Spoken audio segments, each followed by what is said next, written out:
Bismillah, wa salatu wa salam ala rasulillah wa ala alihi wa sahbihi ajma'in. Salam alaikum à tous. J'espère que tout le monde va bien. J'espère que ça s'est bien passé pour vous la semaine. Moi, alhamdoulilah, j'espère que la voix elle est un peu meilleure que la semaine dernière. Alhamdoulilah, par la grâce d'Allah, je vais mieux par rapport à mon petit rhume que j'avais eu. Alhamdoulilah.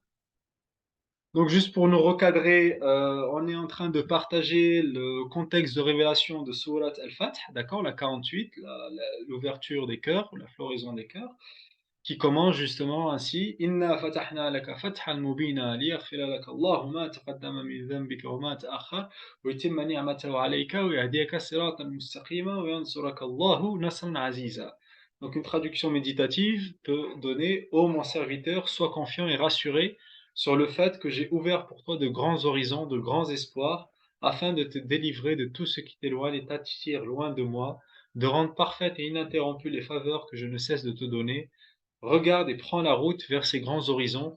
Ils t'ouvriront et te donneront le cap du chemin qui te mènera à moi, celui qui te conduira à la victoire réelle et manifeste, que nul ne pourra contester, le chemin de la floraison éternelle de ton cœur. Traduction méditative, Hamdi Ben Aïssa.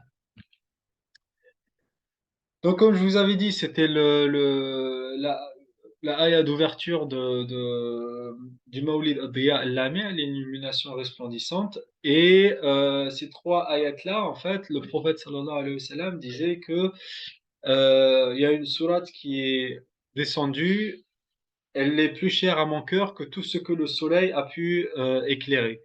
C'est-à-dire que le monde entier, en fait. Tout ce que le soleil a pu éclairer, cette sourate-là est encore beaucoup plus chère à mon cœur que le monde entier.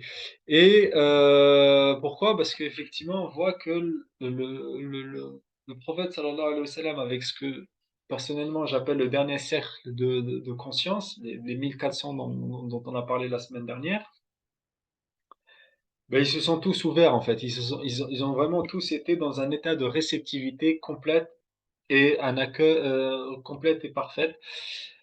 Et parfait, enfin, un état parfait et ou réceptivité parfaite plutôt. Et vraiment, ils ont accueilli en eux la lumière du prophète sallallahu alayhi wa sallam a jailli pour vraiment qu'il soit ce dernier cercle collectif qui va être comme je vous avais un peu parlé de ça, les 1400, dans 1400, on a le chiffre 14 qui est la quintessence. D'accord? La quintessence développée, parce que dans le mot quintessence, il y a le mot quint, 5. Donc c'est une quintessence condensée, le 5, et le 14, c'est 1 plus 4, c'est la quintessence développée. D'accord? Donc c'est le 1 et les quatre directions du monde, en fait. Un, 2, 3, 4, le nord, sud, est, ouest. Et au milieu, le 1, le centre, la verticalité pure. Donc voilà, le dernier cercle, ce 1400 là, il va vivre sa floraison, il va vivre son ouverture des cœurs. Et on est en train de voir justement tout le cheminement, tout le voyage, tout le périple qu'ils ont vécu pour ce pèlerinage-là, de Médine à la Mecque, contre toute attente, contre tout un traumatisme personnel que chacun avait vécu, comme contre des souvenirs de morts qui étaient venus taper à leur porte de leur famille et de leurs enfants. Et contre tout ça, ben, on va marcher une marche pour l'humanité, une marche pour l'amour, comme on avait vu la semaine dernière. Donc on va continuer, Inch'Allah, le périple. On avait dit que le prophète sallallahu alayhi wa sallam, à un moment, s'arrête, enfin pas le prophète sallallahu alayhi wa sallam, mais plutôt sa chamelle, s'arrête et à un endroit vraiment qui est à la bordure du territoire sacré de la Mecque, en fait, d'accord? Et les gens ne comprenaient pas ce qui se passait. Ils disaient ben, que la chamelle a perdu la tête. Et le prophète sallallahu alayhi wa sallam, défendant sa chamelle, dit que ce n'est pas de cet ordre-là, c'est plutôt c'est une chamelle inspirée en fait, parce que celui qui l'a arrêté est le même qui a arrêté l'éléphant l'année de l'éléphant. D'accord? Et on connaît presque tous Attends, peut-être une personne. Voilà, le récit de l'année de l'éléphant qui est l'année de la naissance du prophète sallallahu alayhi wa sallam. Et à ce moment-là, on avait dit que des négociations avaient commencé, d'accord? Excusez-moi, je ne retrouve pas où est-ce qu'on s'était arrêté la semaine dernière. L'amour et l'inspiration, voilà les ailes du chemin. Et du coup, on disait que des négociations avaient commencé avec différentes personnes et finalement, il y aura le prophète sallallahu alayhi wa sallam va envoyer en fait un compagnon, Uthman, c'est pas plus rapide si je le cherche de cette manière-là. Voilà, c'est arrêté là, il me semble.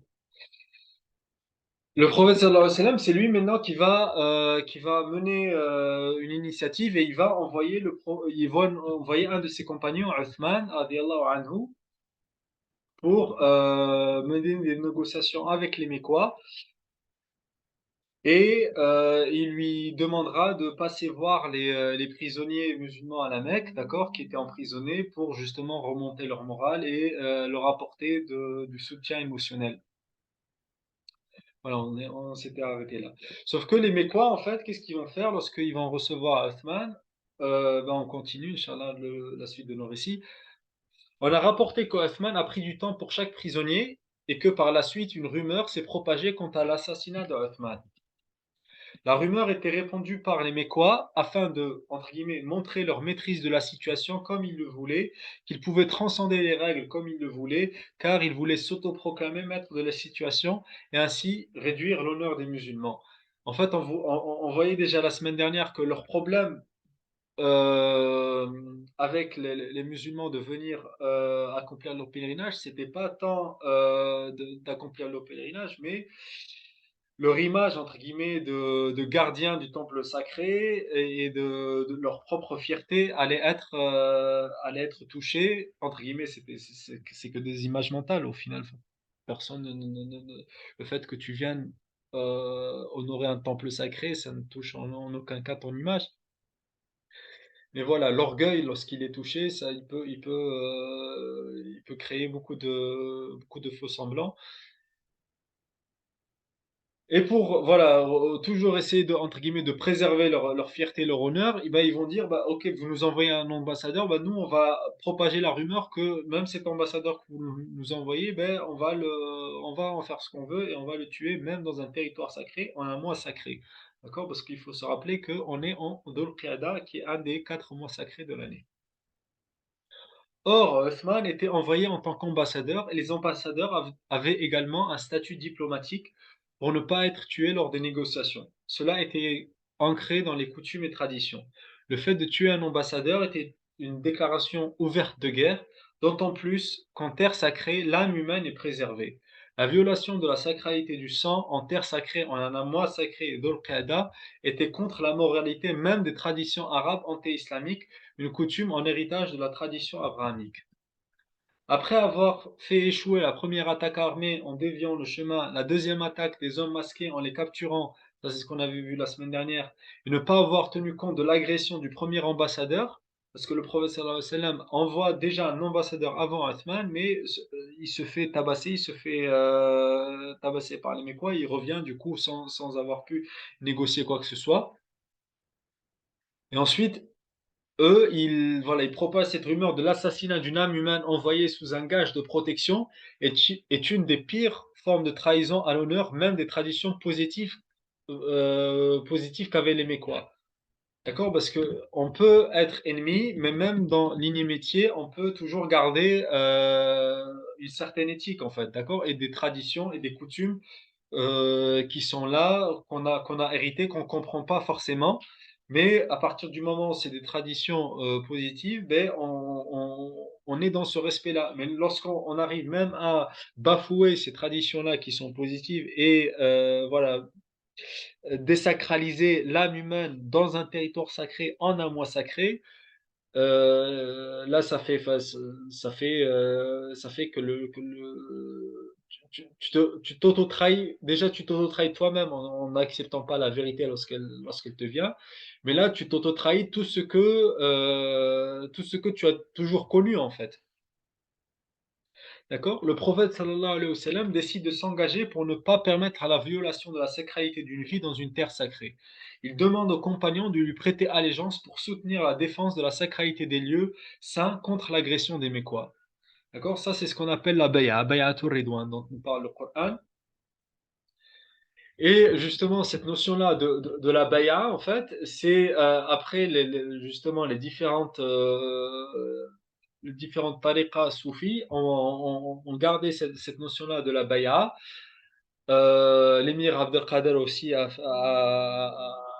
même, euh, a même pris la bay'a des tribus algériennes, même sous un arbre, en le rappelant à chaque fois justement le verset de la bay'a sous l'arbre, parce que le prophète sallallahu alayhi wa sallam a pris cette bay'a-là en fait pour la défense de la sacralité de la vie dans une terre sacrée sous un arbre, tout le symbolisme de l'arbre et de la vie, subhanallah, de cet engagement-là. Et du coup, je vous disais, voilà, les tariqas soufis ont gardé cette notion-là de cette bay'a-là, mais avant que ça devienne juste un phénomène social et sociologique, à la base, la bay'a, c'est un esprit de la chevalerie, en fait.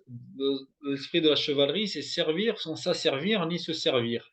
D'accord? Donc, servir sans s'asservir ni se servir. C'est vraiment ça le fond de cette bay'a-là, en fait. D'accord?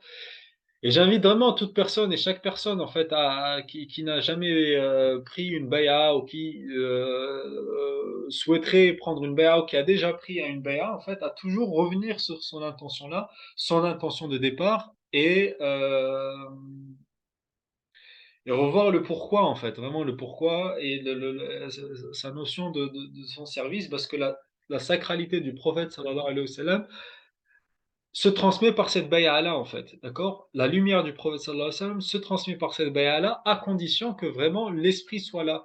Pas juste, voilà, la bay'a, voilà, pour ceux qui, parce que peut-être je parle en arabe, tout le monde n'est pas forcément à l'aise, mais c'est le pacte d'allégeance, d'accord? Ce que j'appelle la bay'a. C'est un pacte d'allégeance entre une personne et un frère qu'il prend comme maître ou comme guide spirituel.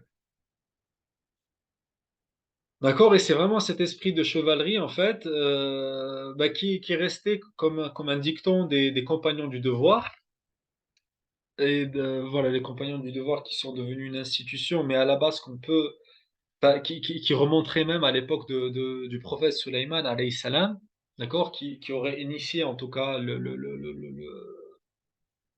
ce schéma éducatif, et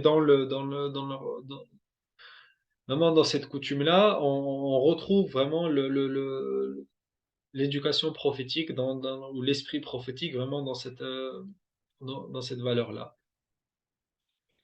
D'accord? Donc le don de soi pour la noblesse de la cause et l'allégeance spirituelle qui dépasse les personnes et le cosmos. Cette allégeance est le fruit de l'arbre arrivant à maturité. L'arbre donne de ses propres fruits pour faire bénéficier l'humanité entière. L'allégeance au prophète sallallahu alayhi wa sallam a été faite sous un arbre. Le tous pour un et un pour tous. D'accord? Lorsqu'on va vraiment défendre une sacralité d'une vie en terre sacrée, c'est que nous-mêmes, on est prêt à donner notre vie pour défendre ça, en fait. D'accord? Donc, c'est vraiment cette notion-là du tous pour un et le un pour tous. Et le un, vous remarquerez, j'ai mis un 1 avec un- le U majuscule parce qu'effectivement, lorsqu'on est tous pour un, d'accord?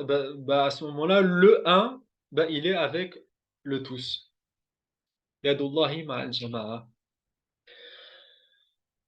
Donc cette allégeance est la conclusion du dépassement du mental face au danger et au risque, d'accord? Donc lorsque tu te donnes entièrement, tu es prêt à donner tout ton être, en fait, c'est que ton mental, en fait, voilà, tu lui donnes même plus la place pour qu'il te sonne un message d'erreur dans ton système, d'accord? Une reconnaissance du rationnel quant au bienfait apporté par cette belle religion, un engagement émotionnel dans l'amour du prophète sallallahu alayhi wa sallam et des compagnons de route dans un esprit de fraternité plus fort que le lien de sang.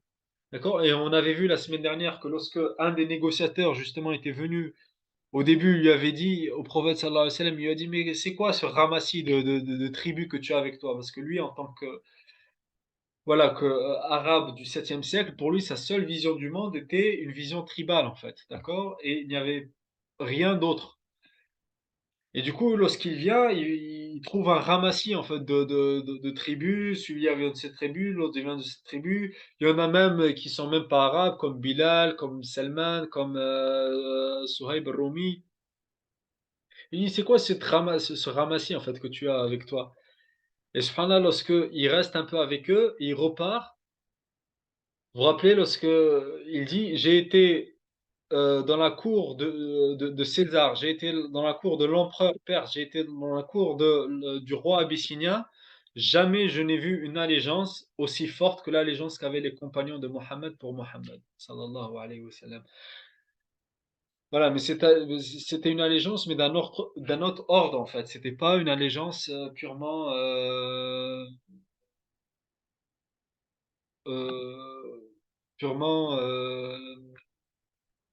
tribale entre guillemets ou identitaire, mais dans le sens une identité meurtrière, c'est-à-dire une identité réduite. D'accord? Donc c'était un engagement avec le prophète sallallahu alayhi wa sallam beaucoup plus profond et beaucoup plus engageant et d'une force spirituelle qui justement, pour voir l'arbre du spirituel émerger, pour voir l'arbre du spirituel émerger, porteur de l'héritage prophétique depuis le début de l'humanité, et préservé à travers la prophétie pour chercher dans la posture de l'humilité d'étendre les branches vers l'infinité du ciel de l'amour divin. Et en fait, vraiment, lorsque tu deviens toi-même un arbre et tu commences à puiser dans ta terre émotionnelle pour arriver à ton noyau spirituel, bah, qu'est-ce qui se passe? Bah, tes branches, en fait, bah, tendent vers l'infinité du ciel. Parce qu'un arbre, en fait, il tend vers toutes les directions.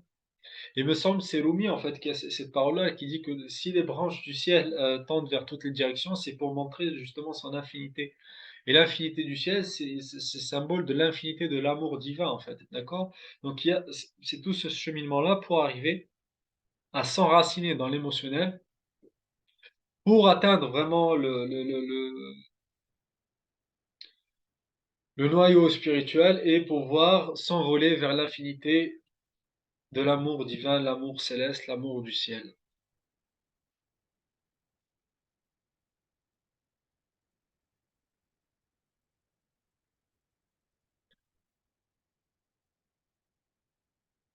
L'engagement de sa personne L'engagement de sa personne pour une mission d'amour pour l'humanité est l'inspiration dont l'humanité a aujourd'hui besoin. Le vide de sens, la routine, l'absence d'idéal, l'absence de but réel à réaliser sont parmi les maladies de notre époque. Limiter le périmètre de son souci à sa personne et à ses propres enfants est extrêmement réducteur pour l'esprit qui se veut universel. Je répète parce que là, je parle vraiment de la maladie de l'époque, de la maladie de notre, de nos propres maladies, en fait. Le vide de sens, la routine, l'absence d'idéal, l'absence de but réel à réaliser sont parmi les maladies de notre époque. Limiter le périmètre de son souci à sa propre personne et à ses propres enfants est extrêmement réducteur pour l'esprit qui se veut universel. Même si l'action est locale, la pensée doit être globale, la conscience mondiale et l'héritage ancestral. Pour ceux qui connaissent, là, c'est le début de ce dicton, c'est le dicton des colibris, voilà, qui m'a été inspiré alhamdoulilah, de le compléter. Donc, même si l'action est locale, la pensée doit être globale, d'accord, avec la conscience mondiale et l'héritage ancestral.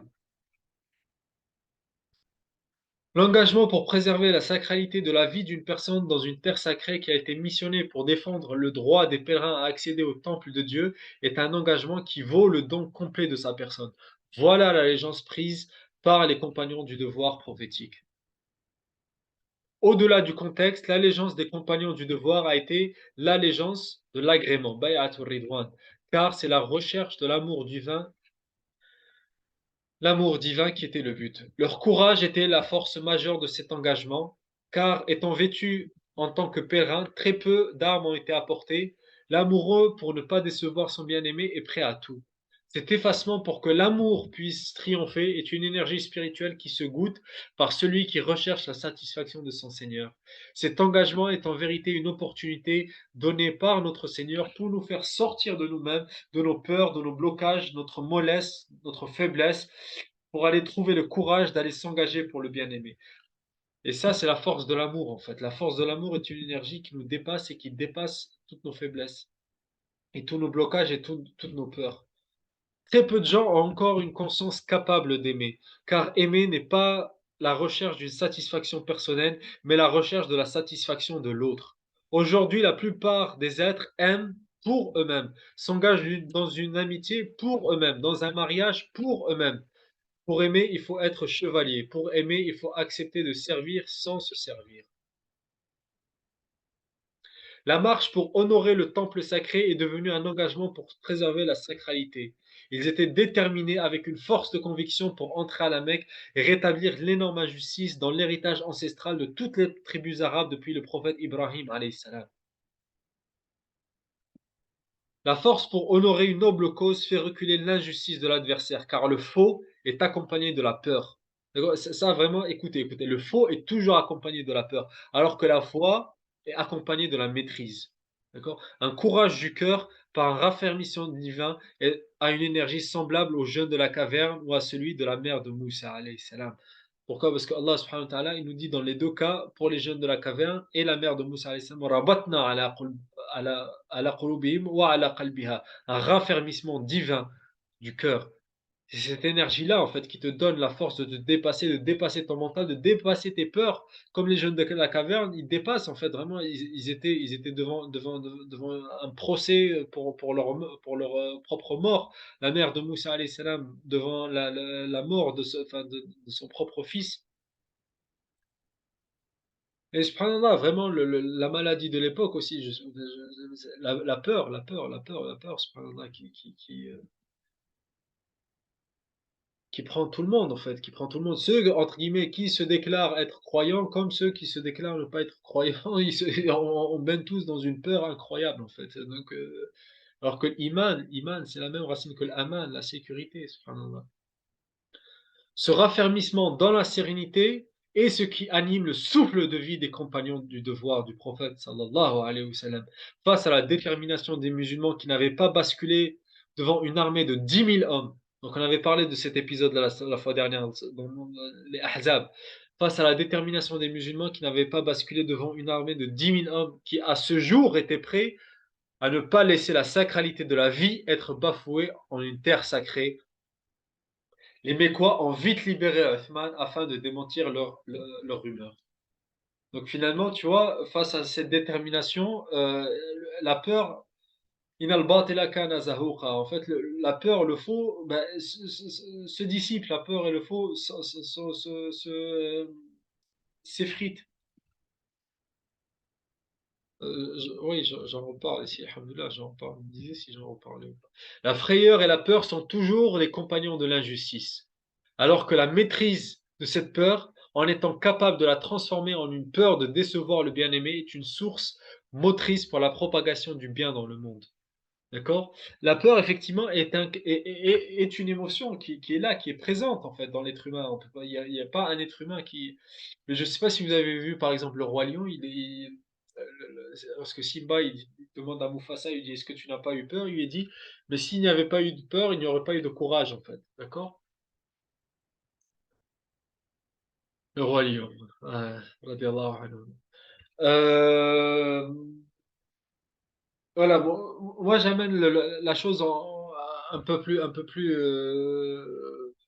loin, entre guillemets, c'est que la peur, effectivement, est une émotion qui, et comme toute émotion, elle est neutre et c'est à nous de la guider, en fait, d'accord? Du coup, cette peur-là, en fait, elle doit devenir une peur de ne pas vouloir décevoir le bien-aimé. Le bien-aimé, que ce soit le prophète sallallahu alayhi wa sallam, qui est le symbole de notre engagement envers Dieu lui-même. D'accord?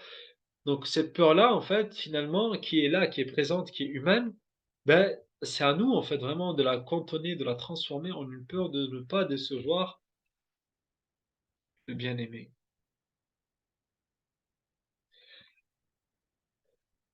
Les compagnons qui ont encore une fois fait face à la mort en habit de pèlerin, armés principalement de leur courage, par la force du cœur, ont par cette allégeance montré que le chemin vers le bien-aimé nous fait dépasser tous les obstacles malgré leur apparente grandeur. Et cependant, les obstacles, elles peuvent paraître au début d'une grandeur immense, mais l'amour fait tout dissiper en fait. Afin de faire, afin de faire preuve d'indulgence envers ses frères, comme l'avait fait Youssouf alayhi salam. Donc vous vous rappelez, on avait parlé du lien entre Youssouf alayhi salam, Ibrahim et justement Surat al-Fath. Donc, on avait vu que le lien avec Surat Youssouf, c'était l'indulgence envers les frères.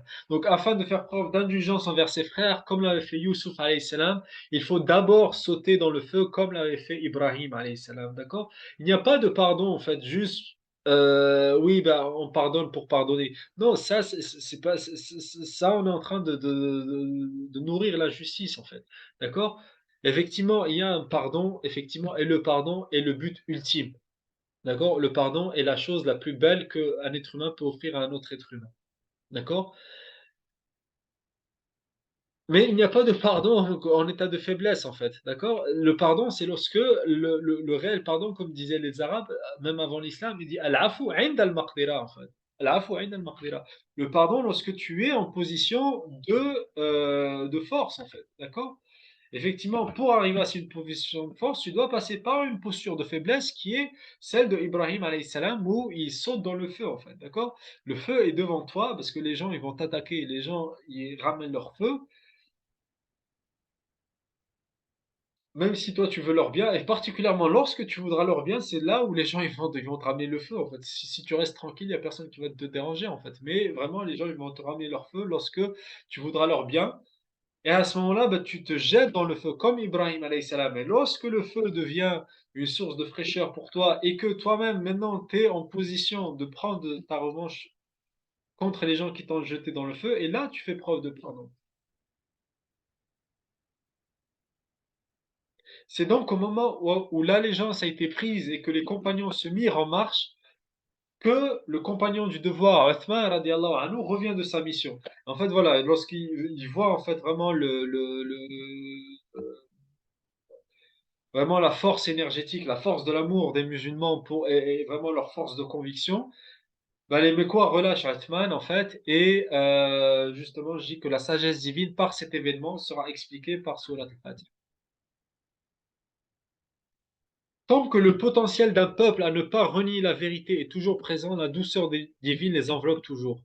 D'accord? Pourquoi? Parce que Dieu voit ce qu'on ne voit pas, en fait. D'accord? Il voyait que le potentiel de ce peuple-là, des Mécois, ils avaient toujours quelque chose en eux qui était toujours là, qui était toujours présent, et ils avaient ce potentiel à ne pas renier la vérité. D'accord?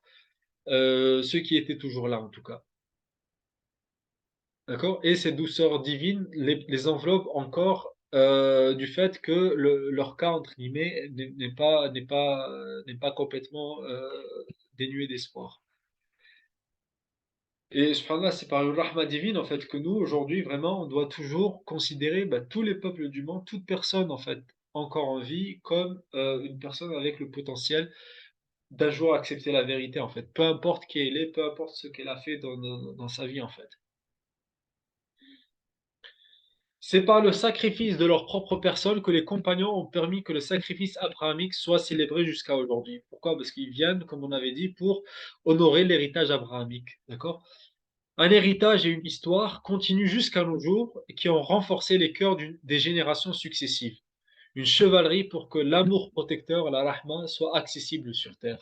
Voilà pourquoi ils ont marché, voilà pourquoi ils ont sacrifié. Pour que la rahma reste accessible sur terre. Pourquoi? Parce que et ça, je l'explique un peu dans le cours quand je parle de la poésie anté-islamique, de la culture anté-islamique, c'est que la morale et l'éthique à elles seules ne sont pas suffisants en fait.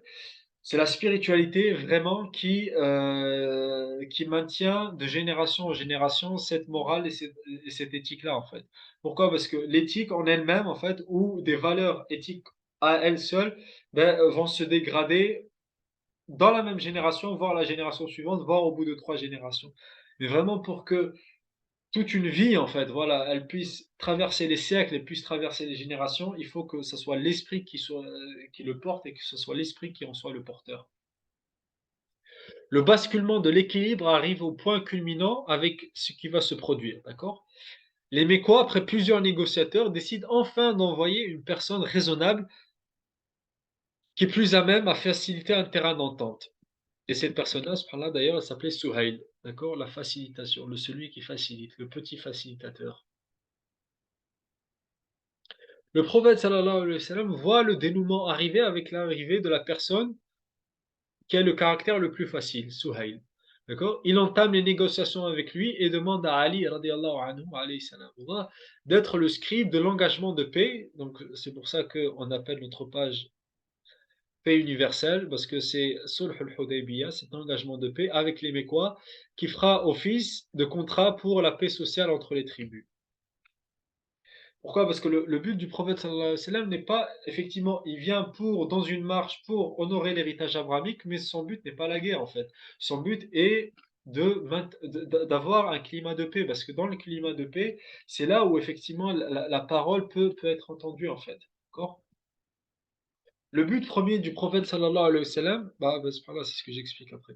Le but premier du prophète sallallahu alayhi wa sallam étant d'avoir un climat paisible et de sérénité afin de communiquer son message à l'ensemble des tribus et même plus au peuple du monde. Parce que comme on avait dit, après ça, le prophète sallallahu alayhi wa sallam, il va écrire une lettre au peuple du monde entier en fait. Subhanallah. Tous les peuples du monde entier vont recevoir une lettre du prophète sallallahu alayhi wa sallam. Et nous, à travers cette page-là, en fait, justement, on l'appelle paix universelle parce qu'on veut, entre guillemets, humblement être un relais de cette lettre que le prophète sallallahu alayhi wa sallam a lui-même envoyée. Et,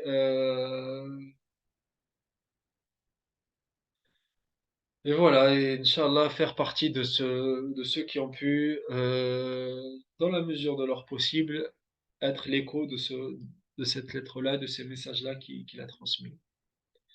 Donc la transmission du message en l'enseignant par l'exemplarité est la mission première des prophètes, alayhim salam. Une fois que la société médinoise était assez mature pour être une société d'enseignement et d'exemplarité, il était temps d'inviter les gens à voir la beauté de l'islam par la beauté des êtres qui le portent en manifestant la lumière dont ils sont garants. Pourquoi? Parce que maintenant qu'on avait ce système, enfin, voilà, ce climat de paix, ben, les gens pouvaient même venir visiter Médine en fait et venir voir en fait qu'est-ce qui se passait, c'est qui ces gens, c'est qui ces musulmans, c'est qui ce prophète, et voir en fait, subhanallah, voir quelle vie, subhanallah. La dawa, elle se fait vraiment par la culture, par le vécu collectif de la réalité du message. La rédaction de l'engagement commence par l'initiative du prophète sallallahu alayhi wa sallam d'ouvrir l'engagement Bismillah ar-Rahman ar-Rahim. Donc le prophète sallallahu alayhi wa sallam voulait commencer par Bismillah ar-Rahman ar-Rahim, au nom de Dieu, le tout rayonnant d'amour, créateur des liens d'amour et celui qui les maintient le plus. Commencer l'agir spirituel par un appel à la conscience de notre appartenance, de notre mission de vie, de notre guidée complète l'agir par l'intention. D'accord? Ça, c'est la différence entre l'action et l'agir. D'accord? L'agir spirituel et l'activisme. D'accord? On agit par intention de Bismillah ar-Rahman ar-Rahim. Néanmoins, les êtres conscients les êtres inconscients, d'accord, ne se sentent pas aimés en fait, et repoussent l'idée d'un Dieu tout rayonnant d'amour. Ça, il faut le comprendre aussi. C'est que nous, on s'imagine en fait que le Coran est Qurayshite, etc., ou quand Allah, quand il parle de l'Adina Kafaru, c'est pour nous voilà, des athées. Non, l'athéisme est un phénomène extrêmement nouveau en fait. Les sociétés traditionnelles, l'athéisme n'existait pas en fait. Il y a pas, d'accord. Donc il faut pas projeter en fait l'Adina Kafaru sur les athées. En fait. Vraiment, ça n'a absolument rien à voir. D'accord? Donc le Coran n'est pas là en fait pour te dire est-ce que il y a un créateur ou pas en fait. D'accord? Si peut-être, tu vois, dans quelques ayats, mais ce n'est pas l'essence même du Coran. Parce que, comme je dis, toute société traditionnelle avait une idée par rapport à un Dieu, en fait. D'accord? Mais quelle est l'essence du Coran? En fait, c'est ta relation avec Dieu, d'accord? Quelle relation tu as avec Dieu, d'accord? Est-ce que c'est une relation uniquement de peur? Est-ce que c'est une relation d'un Dieu vengeur? Est-ce que c'est une relation d'un Dieu qui me donne uniquement mes biens matériels et qu'il me garantit ma sécurité matérielle? Ou est-ce que c'est une relation, un cheminement que je veux avoir avec Dieu? D'accord? Et si tu veux cheminer vers quelqu'un, bah d'abord il faut te sentir aimé par cette personne. C'est pour ça que les Mécois, en fait, ils lui ont dit: «Ben non, on n'écrit pas Bismillah ar-Rahman ar-Rahim parce qu'on ne connaît pas Rahman ar-Rahim. Écris Bismikallahumma». D'accord? Écris par le nom de Dieu. L'ism, c'est plus que le nom, mais Allah, par le nom de Dieu. D'accord?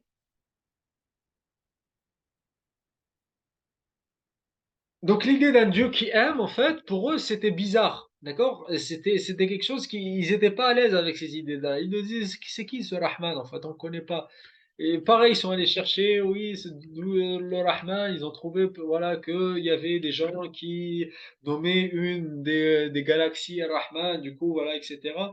Pourquoi? Parce que pour eux, en fait, l'idée d'un Dieu qui aime, d'un Dieu tout rayonnant d'amour, ne collait pas avec l'idée qu'ils avaient de Dieu, en fait, d'accord?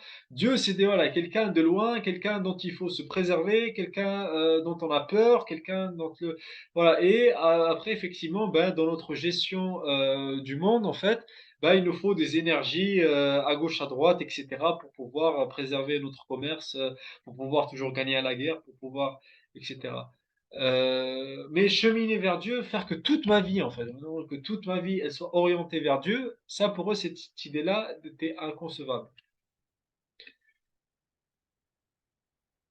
Là se trouve la différence entre les êtres conscients et ceux qui ne se sentent pas encore rendus présents à leur conscience par un cheminement, c'est le sentiment d'être aimé. Se sentir aimé par Dieu est la plus belle des sensations. C'est un sentiment qui comble tous les manques et tous les manquements. Il faut cultiver une réceptivité et une perméabilité à l'amour qui nous est offert.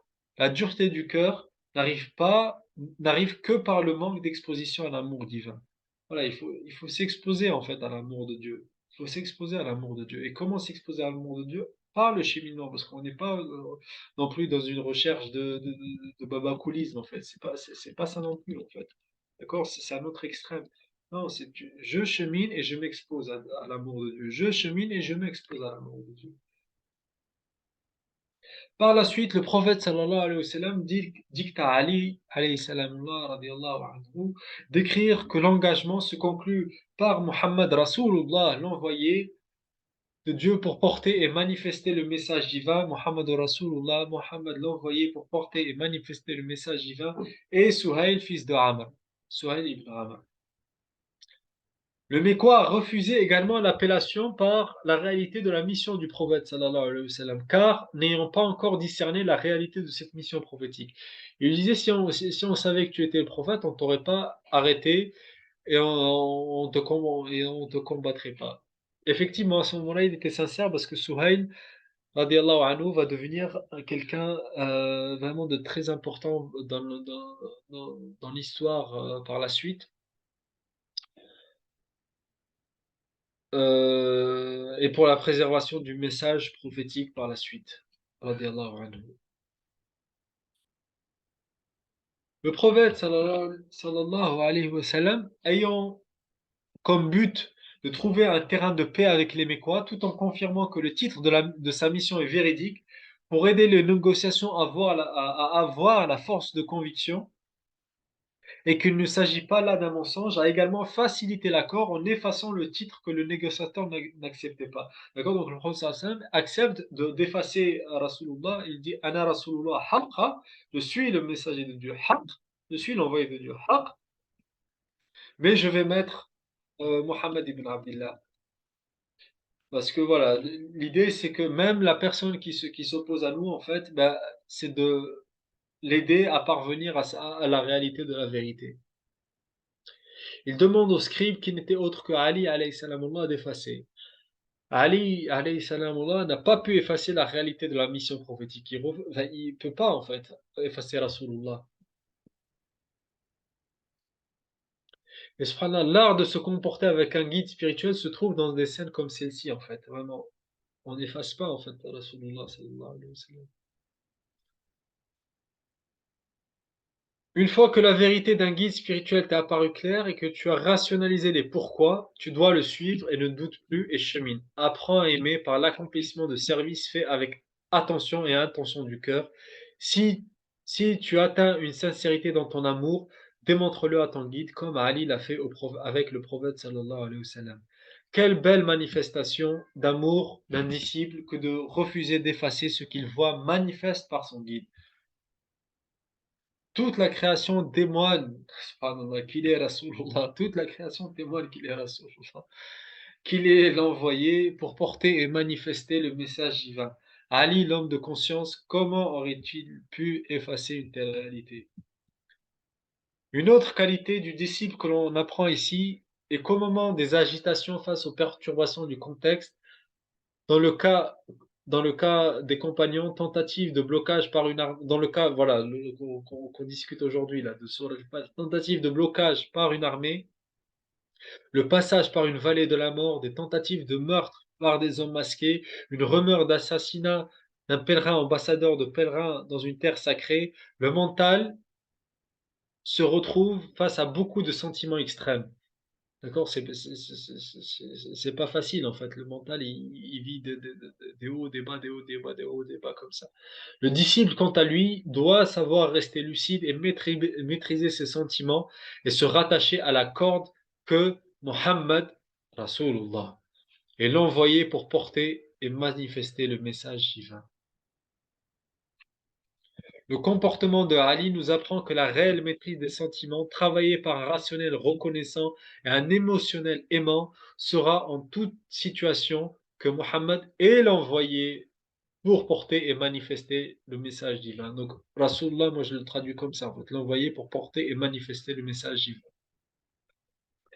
Cette réalité, tellement ancrée dans le cœur, que l'effacer est plus lourde que s'effacer soi-même, que je m'efface et que ton nom reste. Le message est vivant, il le restera jusqu'au jour dernier. Celui qui voudra effacer cette réalité n'a pas encore la maturité spirituelle d'un arbre bien enraciné dans la terre de conscience. La réalité de la religion ne peut se goûter que par une réelle connexion au prophète sallallahu alayhi wa sallam. Comme l'eau ne craint jamais le feu, il faut devenir toi-même une goutte d'eau pour ne pas craindre le feu.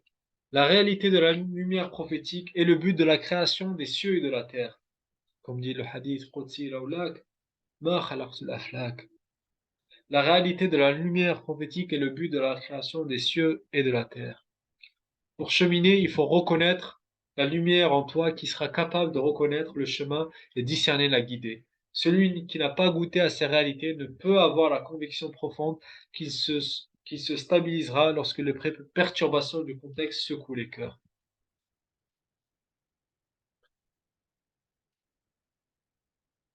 Donc le prophète sallallahu alayhi wa sallam, qui n'était pas encore compris par le négociateur, afin de faire parvenir la lumière au reste de l'humanité qui sombre dans les ténèbres, le négociateur a cherché à imposer des règles qui seraient favorables aux Mécois pour créer l'illusion que les Mécois maîtrisent encore la situation. D'accord? Et là, je vais m'arrêter là, Inch'Allah, parce que là, justement, sur Muhammad Rasulullah, c'est quelque chose que j'ai pas dit, peut-être que je dirai après, mais je sais pas si je le dis après, mais en tout cas, voilà, je voudrais revenir dessus, bah, c'est que effectivement le prophète sallallahu alayhi wa sallam pour la négociation, il efface Rasulullah, mais ce que je dis justement sur le fait que ça reste jusqu'au jour dernier, c'est que Dieu dans Surat al-Fath, bah, justement comment il conclut Surat al-Fath, la dernière ayah de Surat al-Fath, qu'est-ce que Allah subhanahu wa ta'ala dit? Il dit Muhammadun Rasulullah. Ah, Allahu Akbar. Donc même si on l'efface de l'acte de négociation, ce n'est que du papier en fait.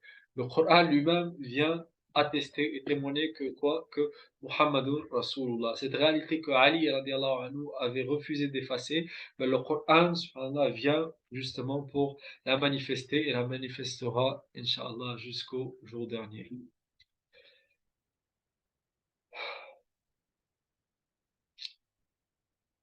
Voilà, ben, je vais m'arrêter là, Inch'Allah, pour cette fois. Inch'Allah, ben, on continuera, bénillah, la fois prochaine pour voir justement les différentes clauses que justement ce pacte de paix de l'Hudaybiyah vient énoncer, et la réaction justement, la réaction ultime de l'effacement. Est-ce que on est dans une capacité à, à accepter entre guillemets ce qui nous paraît inacceptable pour un but ultime, pour un but qui nous dépasse, pour un but qui nous transcende? Bah, tout ça, on le verra, Inch'Allah, la fois prochaine, la semaine prochaine, Inch'Allah. Donc, j'ouvre la parole s'il y a des questions, s'il y a des réflexions. Si je suis allé trop vite, peut-être sur certains aspects, je peux éventuellement revenir dessus.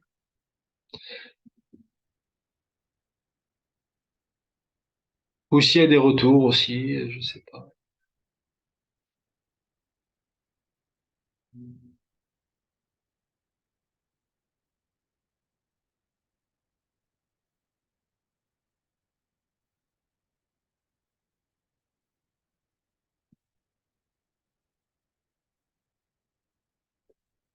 Mister Benaïssa Ibrahim.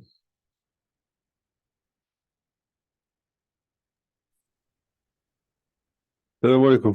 Alaykoum salam wa rahmatullah. Bon, qu'est-ce que tu as à nous partager? Tu as été libéré ou tu n'as pas été libéré? Non, on n'a pas encore vécu le Fat. Le Salat Fat n'a pas encore été. Mais Alhamdulillah. hein? Avec Alhamdulillah. Ibrahim, on parlait justement qu'est-ce que voulait dire finalement la libération, de nous libérer, mais de quoi? Exactement. Exactement. Bah, en fait, c'est ça, subhanallah, c'est intéressant symboliquement. Le curseur enfin, le zoom que tu mets sur l'épisode de l'effacement du mot Rasulullah, en fait, au moment du pacte, effectivement, c'est symboliquement très, très, comme il n'y a jamais de détails dans la vie du prophète Mohammed sallallahu alayhi wa sallam, et qu'aucun détail, qu'aucun acte n'est pour rien, bah, c'est symboliquement super, super fort, en fait. C'est super fort sur de la dimension universelle du message qu'il est venu apporter et sur plein, plein d'autres points. Justement, comme tu disais, sur la dimension de c'est pas une libération politique qui ramène, mais une libération intérieure, subhanallah. Et, et c'est vraiment, c'est absolument, j'avais jamais vu sous cet angle-là, en fait, cet épisode. Je l'avais déjà entendu plusieurs fois, mais subhanallah, cet épisode-là, il est essentiel. Ouais. Oui, barakallah fik. Ben, c'est vraiment ça. Et pourquoi? Parce que c'est là qu'il faut comprendre, en fait, lorsqu'on parle de la baya, tu vois, en fait, il y a énormément de gens aujourd'hui qui parlent de baya, qui ont pris une baya, etc.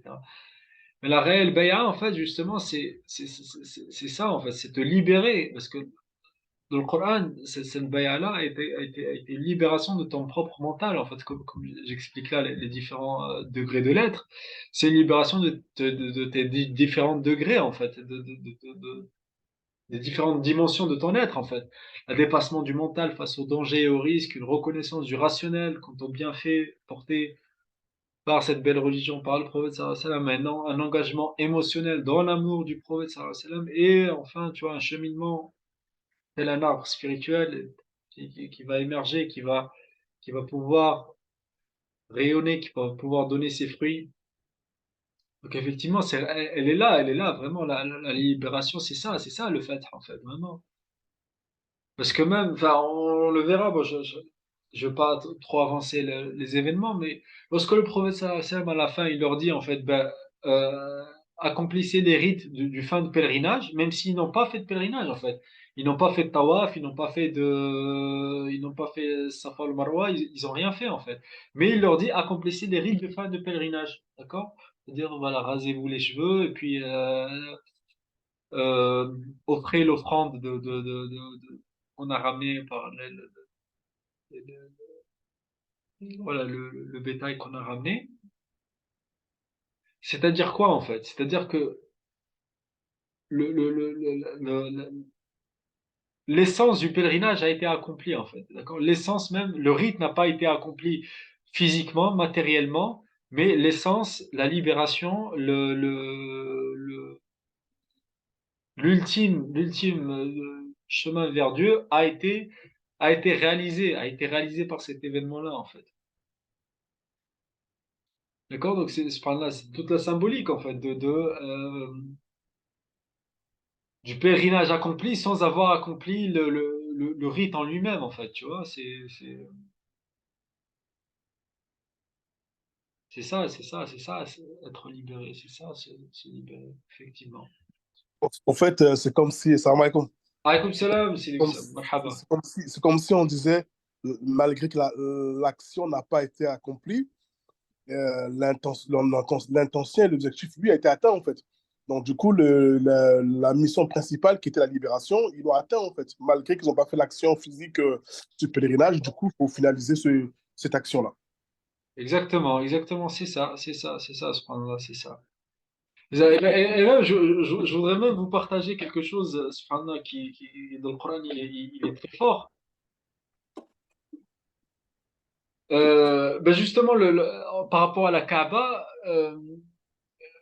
si je vous, c'est pas- si on demande en fait, voilà, pourquoi est-ce qu'il y a eu le changement de direction entre Jérusalem et la Mecque, voilà, on peut s'imaginer effectivement parce que la Mecque, ça a été le premier, voilà, le premier temple dédié à Dieu, voilà, qui a été construit par Adam alayhi salam, ensuite honoré par Ibrahim alayhi salam, et tous les rites finalement sont un héritage voilà, qui est le patriarche voilà, des religions monothéistes, etc.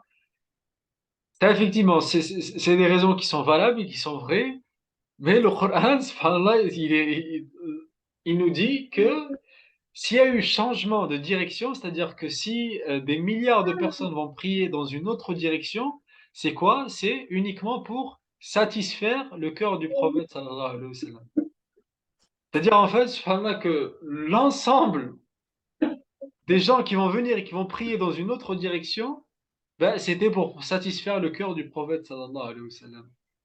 Mais celui qui comprend, celui qui goûte en fait à ce qu'est le cœur du prophète sallallahu alayhi wa sallam, comprend effectivement que finalement tout est lié. Mais le Coran en fait vraiment il met en avant ça en fait. C'est que s'il y a eu changement de direction, s'il y a eu changement de qibla en fait, c'est pourquoi? Pour satisfaire le cœur du prophète sallallahu alayhi wa sallam. Pourquoi je vous dis ça en fait avec Surat al-Fath? C'est que parce que effectivement comme tu disais Sidou Sama, le rite du pèlerinage n'a pas été accompli. Mais la satisfaction du prophète sallallahu alayhi wa sallam a été accomplie. Et c'est le but. Subhanallah. Et c'est le but. Et c'est le but. Et c'est l'essence même de cette religion-là. L'essence même de cette religion-là se trouve dans l'amour et dans l'engagement de soi entièrement et complètement. Et c'est ça le Oui, but. ouais, mais dans ce cas-là, en fait, euh, je vais peut-être je vais peut-être me jeter dans le plat et pas mettre que le pied. Mais ça voudrait dire qu'en fait, bah, même la prière, en fait, il suffirait pas juste d'avoir que l'intention. Il faut aussi la pratique, en fait, derrière. Oui, effectivement. Non, oui, attends, ne prenez pas ce que je dis à Non, ça je sais, mais c'est pour l'opposé. juste apporter un Non, complément.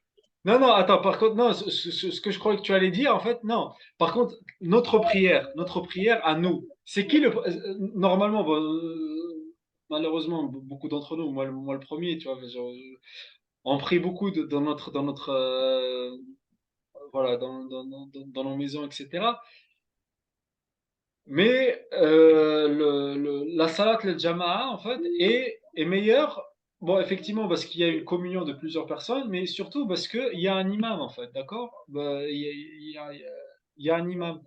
Mais quel est cet imam-là, lui-même, en fait, qui est là? Finalement, il symbolise la présence de qui a été le premier imam et qui est le réel premier imam, en fait, d'accord? C'est-à-dire que notre prosternation, notre récitation, ne sont qu'une tentative de se connecter au cœur du prophète sallallahu alayhi wa sallam. Pourquoi? Parce que c'est lui qui a réellement connu la réalité de ces choses-là, en fait. Et le fait de prier derrière un imam, en fait, est justement l'effacement devant l'action de l'imam. d'accord, pour revenir sur ce que tu disais par rapport à l'action, c'est que l'action de l'imam est celle qui précède. D'accord? D'ailleurs, c'est ce qu'on va voir. Le prophète sallallahu alayhi wa sallam, en fait, il va d'abord lui-même en fait, se raser la tête et lui-même faire le sacrifice de son offrande. Et ensuite, bah, les autres feront la même chose, en fait. C'est-à-dire que, effectivement, notre prière, parce que nous, on croit qu'on fait la prière. D'ailleurs, c'est le mot faire. En fait. On fait la prière, on fait le jeûne, on fait le pèlerinage. On est dans l'action, on est dans la chose, on est nous-mêmes en train. Non, c'est pas ça en fait, d'accord? Effectivement, il faut pas dire non, il faut pas le faire. Non, mais intérieurement, c'est quoi? C'est essayer de goûter à ce qu'a goûté le prophète sallallahu alayhi wa sallam. En fait, c'est ça l'essence même de la religion. Ou même peut-être entrer même justement en résonance, si on parle de physique et ondes vibratoires, avec l'énergie Exactement. spirituelle que l'on a en fait, machallah. Exactement, mais d'ailleurs, ça se retrouve en fait même dans la linguistique. Bon, je sais que toi, tu as déjà vu ça parce qu'on l'avait vu lors du voyage, mais vous savez, dans les lettres arabes, ils ont des valeurs numériques. D'accord? Et qu'est-ce qu'on dit de la prière? On dit as-salatu mi'rajul mu'min. As-salat, d'accord? Et l'ascension du croyant. Ben regardez en fait, as-salat, en fait, ça a comme valeur numérique 111, d'accord? 111. D'accord? As-salat, ça a comme valeur numérique 111. Mi'raj, l'ascension, ça a comme valeur numérique 111. Et écoutez bien, Mohammed, ça a comme valeur numérique combien? 111. Subhanallah. Donc finalement, cette tentative d'ascension qu'on essaie de vivre à travers la salade justement, est un écho, enfin, dans sa réalité, est un écho de la réelle ascension qu'a vécu le prophète sallallahu alayhi wa sallam lui-même, en fait.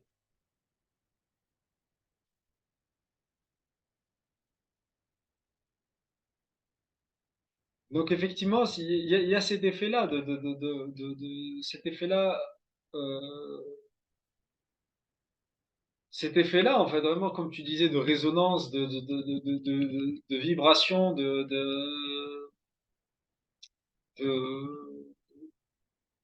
voilà, de goût, de vie, De résonance.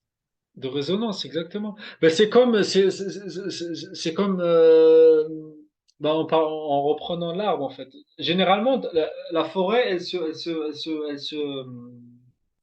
se développe autour d'un arbre central, d'accord? D'un arbre central, et ensuite, voilà, toute la vie se développe autour. Mais c'est-à-dire que, à la base, cet arbre-là, c'était un noyau.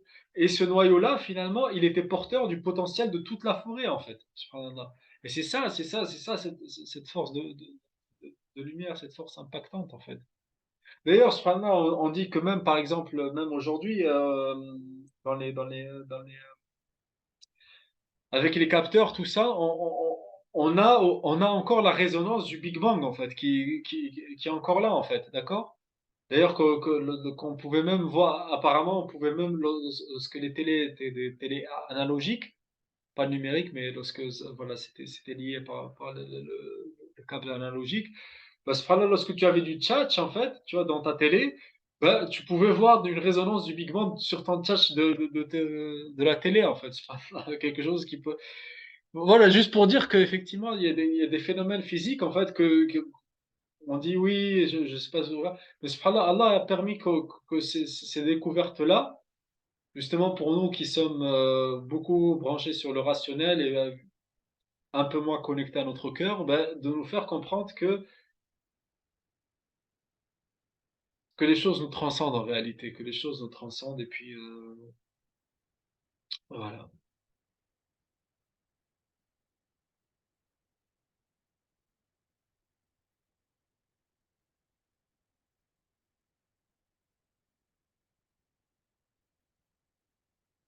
Ben, je ne sais pas s'il y a un autre partage, un autre retour, Inch'Allah.